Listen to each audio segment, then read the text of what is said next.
بهار اومد و باید بخرم گل واسه یارم، شاید اون دل مهربونشو به دست بیارم. امسال قشنگه، حال و احوال قشنگه، عشقم که باشه دیگه هر سال قشنگه.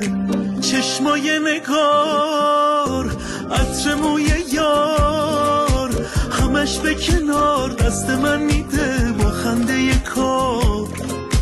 آهنگ صداش، حالت نگاش، ماه خونمه، مهربونمه، عشق موندگار. امسال قشنگه، حال و احوال قشنگه، عشقم که باشه